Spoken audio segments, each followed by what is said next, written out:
విహారయాత్రలో విషాదం నెలకొంది. ప్రొద్దుటూరు పట్టణానికి చెందిన ముగ్గురు యువకులు రిజర్వాయర్లో పడి మృతి చెందారు. దువ్వూరు మండలంలోని చెల్లబసాయపల్లి సమీపంలో ఉన్న తెలుగు గంగా ప్రాజెక్టు అంతర్భాగమైన సబ్సిడీ రిజర్వాయర్లో ఈతకు వెళ్లారు. చేపల వేటలో జీవనోపాధి పొందుతున్న ముగ్గురు యువకులు సెల్ఫీలు దిగుతూ ఉండగా రిజర్వాయర్లో పడి గల్లంతయ్యారు.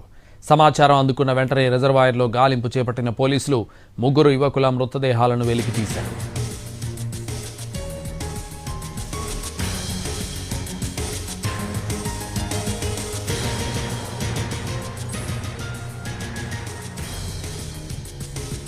విహారయాత్రలో విషాదం నెలకొంది. ప్రొద్దుటూరు పట్టణానికి చెందిన ముగ్గురు యువకులు రిజర్వాయర్లో పడి మృతి చెందారు. దువ్వూరు మండలంలోని చెల్లబసాయపల్లి సమీపంలో ఉన్న తెలుగు గంగా